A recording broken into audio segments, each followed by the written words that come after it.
दोहराता हूं सुनो रक्त से लिखी हुई कुर्बानी, जिसके कारण मिट्टी भी चंदन है राजस्थानी।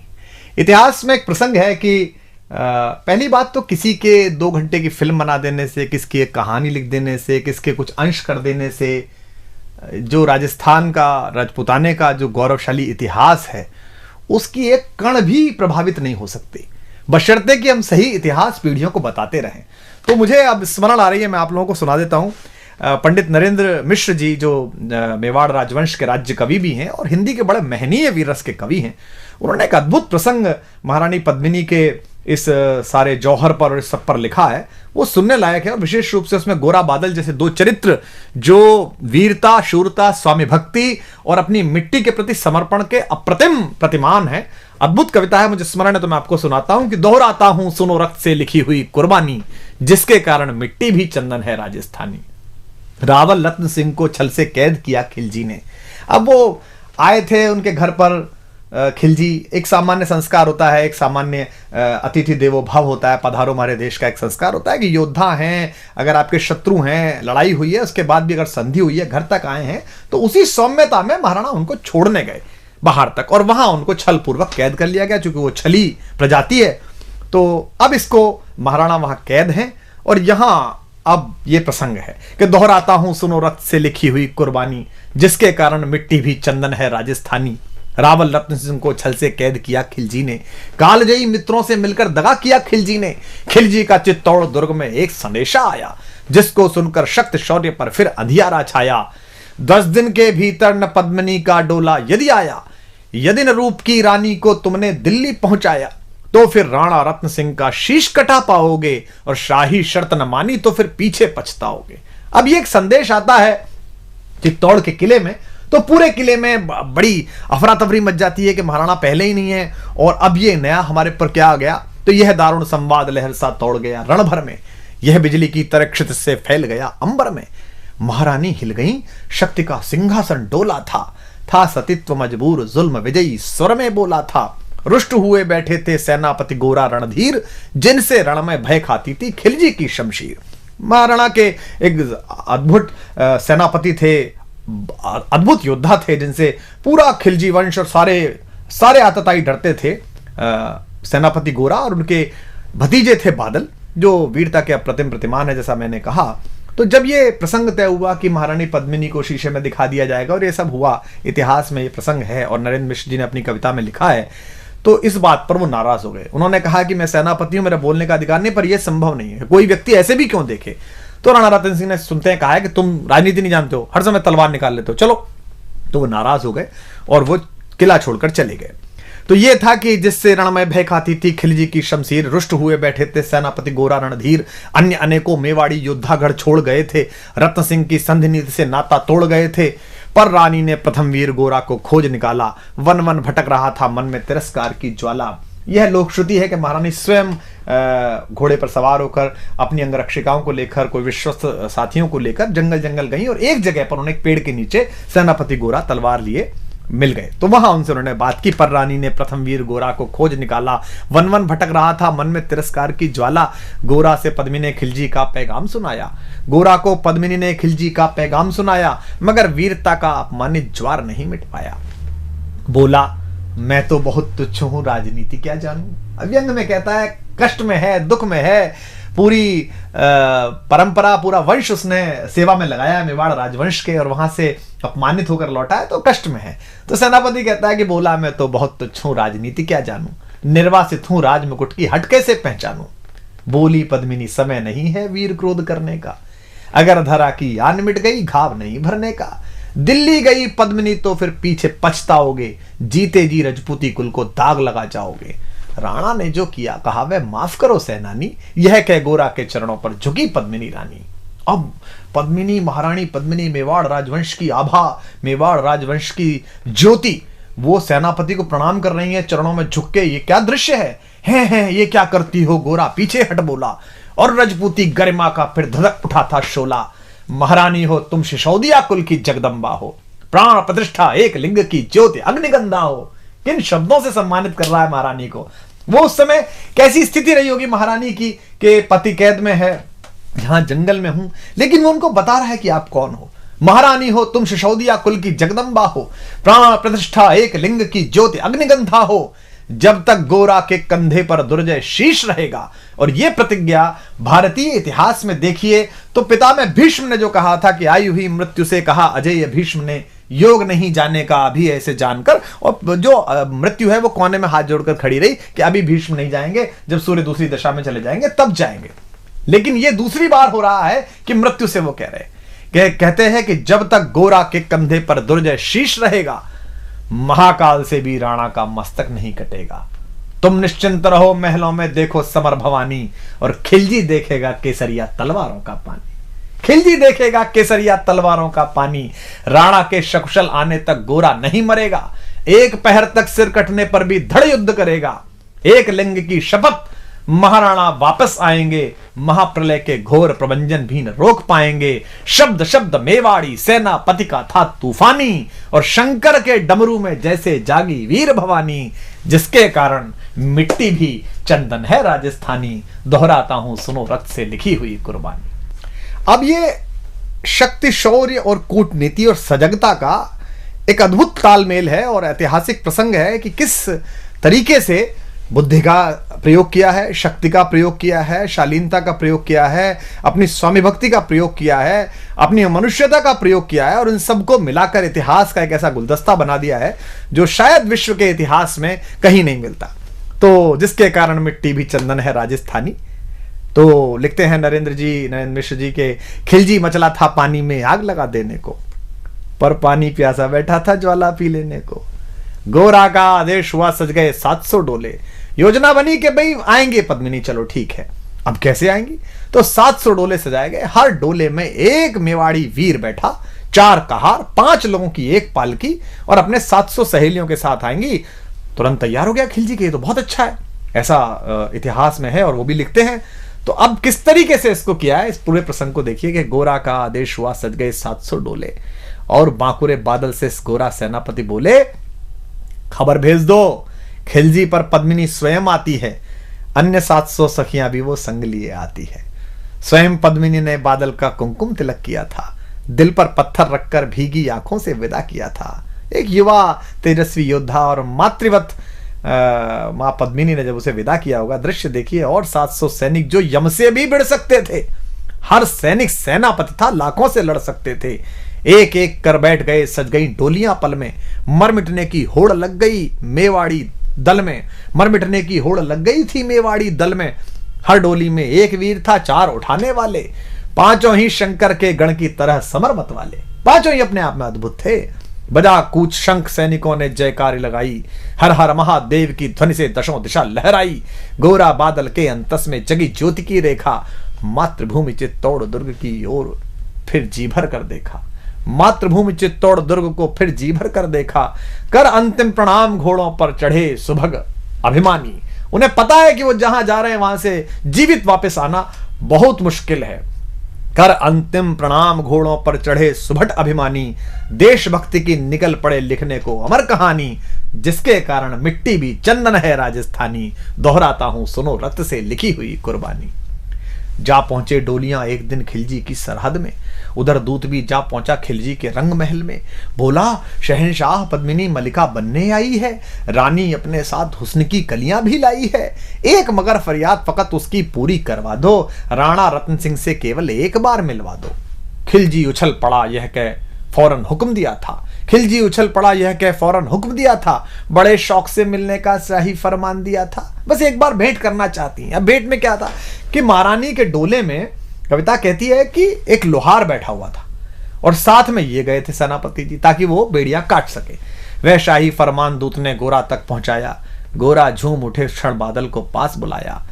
बोले बेटा वक्त आ गया अब कट मरने का, बोले बेटा वक्त आ गया है अब कट मरने का, मातृभूमि मेवाड़ दरा का दूध सफल करने का। यह लोहार पद्मिनी भेष में बंदी ग्रह जाएगा, केवल 10 डोलियां लिए गोरा पीछे धाएगा। यह बंधन काटेगा, हम राणा को मुक्त करेंगे। घुड़सवार कुछ उधर आगे की ही तैयार रहेंगे, जैसे ही राणा आए वे सब आंधी बन जाएं और उन्हें चित्तौड़ दुर्ग पर वे सकुशल पहुंचाएं। अब आप तैयारी देखिए कि कितनी कठिन, पूरी सेना खिलजी की और ये चंद लोग, और उसके बाद भी अपने महाराज को, महाराणा को किस तरह मुक्त कराने के लिए क्या संकल्प है कि उन्हें चित्तौड़ दुर्ग तक वे सकुशल पहुंचाएं। अगर भेद खुल गया वीर तो पल की देर न करना, और शाही सेना पहुंचे तो बढ़कर रण करना, और शाही सेना आ पहुंचे तो बढ़कर रण करना। राणा जाए जिधर शत्रु को उधर न बढ़ने देना, और एक यवन को भी उस पथ पर पांव न धरने देना। मेरे लाल लाड़ले बादल आन न जाने पाए, तिल तिल कट मरना मेवाड़ी मान न जाने पाए। ऐसा ही कोगा काका रजपूती अमर रहेगी, बादल की मिट्टी में भी गौरव की गंध रहेगी। क्या तो गोरा है और क्या उसका भतीजा बादल है। ऐसा ही होगा काका, रजपूती अमर रहेगी, बादल की मिट्टी में भी गौरव की गंध रहेगी। तो फिर आ बेटा बादल सीने से तुझे लगा लूं, हो न सके शायद अब मिलना, अंतिम लाड़ लड़ा लूं। यह कह बाहों में भरकर बादल को गले लगाया। धरती कांप गई, अंबर का अंतस मन भर आया। सावधान कह पुनः बढ़े पथ पर गोरा सेनानी। ऐसा ना हो जाए कमजोर हो जाए, इसने कहा सावधान कह पुनः बढ़े पथ पर गोरा सेनानी। पहुंच लिया झट से मुड़कर बूढ़ी आंखों का पानी, पहुंच लिया झट से मुड़कर बूढ़ी आंखों का पानी। जिसके कारण मिट्टी भी चंदन है राजस्थानी, दोहराता हूं सुनो रक्त से लिखी हुई कुर्बानी। तो अब योजना का क्रियान्वयन देखिए आप कि गोरा की चातुरी चली, राणा के बंधन काटे, छांट छांट कर शाही पहरेदारों के सर काटे। लिपट गए गोरा से राणा गलती पर पछताए। क्या लगा होगा महाराणा को कि जिस सेनापति पर शंका की, जिस सेनापति को स्वीकार नहीं की उसकी बात, आज वो आपातकाल में काम आया। लिपट गए गोरा से राणा गलती पर पछताए, सेनापति की नमक हलाली देख नयन भर आए। पर खिलजी का सेनापति पहले से ही शंकित था, उसे अंदाजा था कि कुछ गड़बड़ है। ऐसे लोग नहीं है जो इतने आराम से मान जाएंगे ये कि रानी आ रही है और उसकी सखियां आ रही हैं, उसको संकट था। पर खिलजी का सेनापति पहले से ही शंकित था, वह मेवाड़ी चट्टानी वीरों से आतंकित था। जब यह मिलन लखा समझ पद्मिनी नहीं आई है, मेवाड़ी सेना खिलजी की मौत साथ लाई है। पहले से तैयार सैन्य दल को उसने ललकारा, निकल पड़ा टिड्डी दल, रण का बजने लगा नगाड़ा। दृष्टि फिरी गोरा की मानी, राणा को समझाया, रण मतवाले को रोका, जबरन चित्तौड़ पठाया कि आप तो जाई। राणा चले तभी शाही सेना लहरा कर आई। राणा इधर चले, उधर से शाही सेना को संकेत हुआ, कह रहे हैं तो राणा को इन्होंने मुक्त करा लिया। राणा चले तभी शाही सेना लहरा कर आई। खिलजी की लाखों नंगी तलवारें पड़ी दिखाई। खिलजी ललकारा, दुश्मन को भाग न जाने देना, रत्न सिंह का शीश काटकर ही वीरो दम लेना। टूट पड़ो मेवाड़ी शेरो, बादल सिंह ललकारा। हर हर महादेव का गर्जा, नववेदी जयकारा। निकल डोलियों से मेवाड़ी बिजली लगी चमकने, काली का खप्पर भरने तलवारें लगी खटकने। वही जो सब बैठ के आई थी सखियों के वेश में, जो सुबह सेनापति आए थे, जो सेना नायक आए थे, वो लड़ मरे। राणा के पथ पर शाही सेनापति तनिक बढ़ा था, पर उस पर तो गोरा हिमगिरी सा अड़ा खड़ा था। कहा जफर से, एक कदम भी आगे बढ़ न सकोगे, यदि आदेश न माना तो कुत्ते की मौत मरोगे। रत्न सिंह तो दूर, न उनकी छाया तुम्हें मिलेगी, दिल्ली की भीषण सेना की होली अभी जलेगी। यह कह महाकाल बनकर गोरा रण में हुंकारा, लगा काटने शीश समर में बही रक्त की धारा। खिलजी की असंख्य सेना से गोरा घिरे हुए थे, पर वे मानो रण में मृत्युंजय बने हुए थे। इतने सारे सैनिक और एक योद्धा, पुण्य प्रकाशित होता है जैसे अगणित पापों से, फूल खिला रहता असंख्य कांटों के संतापों से। वो मेवाड़ी शेर अकेला लाखों से लड़ता था, बड़ा जिस तरफ वीर उधर ही विजय मंत्र पढ़ता था। इस भीषण रण से दहली थी दिल्ली की दीवारें, गोरा से टकरा कर टूटी खिलजी की तलवारें। मगर कयामत देख अंत में छल से काम लिया था, गोरा की जंघा पर अरि ने छिपकर वार किया था, पैर पर तलवार मार दी। जो ही गिरे वीरवर गोरा जफर सामने आया, शीश उतार दिया धोखा देकर मन में हर्ष आया। मगर वाहरे मेवाड़ी गोरा का धड़ भी दौड़ा, किया जफर पर वार की जैसे सिर पर गिरा हथौड़ा। एक बार में ही शाही सेनापति चीर दिया था, जफर मोहम्मद को केवल धड़ ने निर्जीव किया था। शीश कट गया, उसके बाद भी सेनापति गोरा लड़ रहे हैं, उनका धड़ लड़ रहा है। हमारे बहुत बड़े कवि हैं कुमार शिव, राजस्थान में जज भी रहे। उनकी बहुत प्रसिद्ध गजल की पंक्ति है कि जब उनके शीश समर भूमि में उतरते थे, जब उनके शीश समर भूमि में उतरते थे, वे ऐसे लोग थे जिनके कबंध लड़ते थे। तो उनका कबंध, उनका धड़ लड़ रहा है।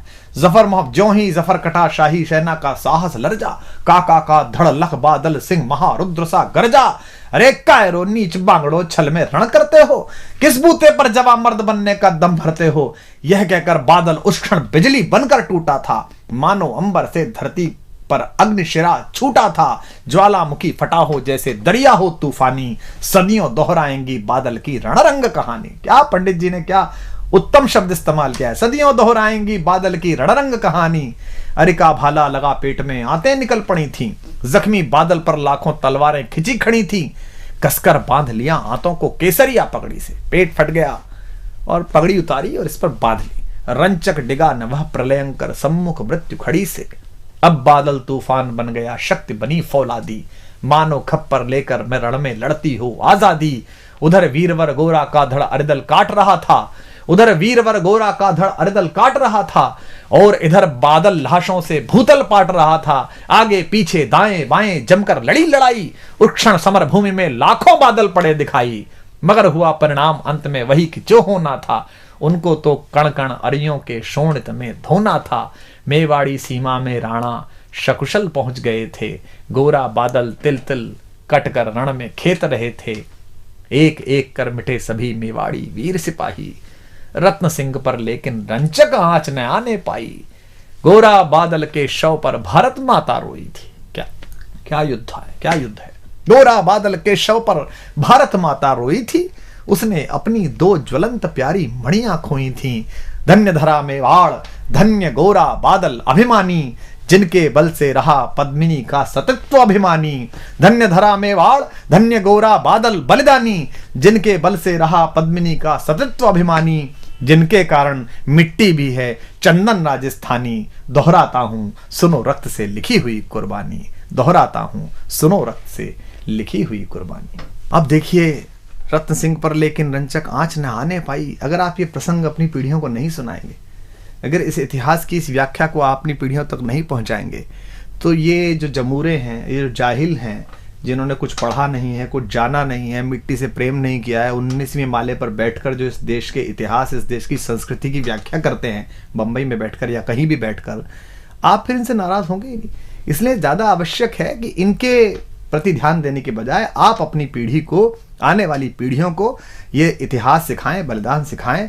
मैं स्वयं अपने परिवार को लेकर 4-4, 5-5 दिन हल्दी घाटी, गोगुंदा, चावण सब जगह लेकर जाता हूँ, बताता हूँ, बताया है पीढ़ियों को कि ये चावण है, यहाँ पर अंतिम संस्कार हुआ था उस स्वाधीनता के सबसे बड़े पैरोकार। विश्व भर में अगर अपनी निजी स्वतंत्रता, निजता और स्वाभिमान की अगर किसी को लड़ाई लड़नी हो, तो उसको एक बार कुंभलगढ़ उस दरवाजे पे जाना चाहिए, उस छोटे से कक्ष में जाना चाहिए जहां महाराणा पैदा हुए।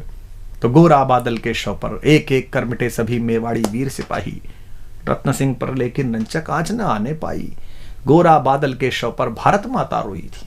क्यों भारत माता क्यों रोई? दो योद्धाओं पर। गोरा बादल के शव पर भारत माता रोई थी, उसने अपनी दो ज्वलंत प्यारी मणियां खोई थी। युद्ध केवल एक राजा को, महाराणा को मुक्त कराने का नहीं था। युद्ध यह था कि हम अपनी सीमा, अपनी जगह पर अपनी निजता और स्वाभिमान के साथ जीते हैं। हम दूसरे की किसी सीमा का अतिक्रमण नहीं कर रहे, दूसरे के स्वाभिमान को हम चुनौती नहीं दे रहे। हमारे घर में आई हुई कोई भी महिला, कोई भी पुरुष हमारे लिए अतिथि है, हम अपने अतिथि के लिए अपने किला कुर्बान कर देते हैं। हटी हमीर को देखा, ये क्या है कि आप किसी के दरवाजे पर जाकर अपनी गुंडाई करेंगे तलवारों के नाम पर। यह युद्ध है स्वाभिमान का कि गोरा बादल के शव पर भारत माता रोई थी, उसने अपनी दो ज्वलंत प्यारी मणियां खोई थी। धन्य धरा मेवाड़, धन्य गोरा बादल अभिमानी, धन्य धरा मेवाड़, धन्य गोरा बादल अभिमानी, जिनके बल से रहा पद्मिनी का सतत्व अभिमानी, जिसके कारण मिट्टी भी चंदन है राजस्थानी। दोहराता हूं सुनो रक्त से लिखी हुई कुर्बानी। बैंकॉक, हांगकांग, लॉस वेगस मत जाइए, राजस्थान घूमने जाइए, एक एक तीर्थ को प्रणाम करिए। अंडमान जाइए, वो पिस्तौल देखिए जो चंद्रशेखर आजाद ने हिंदुस्तान में इस्तेमाल करी। अपनी पीढ़ियों को सही तीर्थ सिखाइए, सही देवता सिखाइए, जिसके कारण मिट्टी भी चंदन है राजस्थानी। दोहराता हूं सुनो रक्त से लिखी हुई कुर्बानी।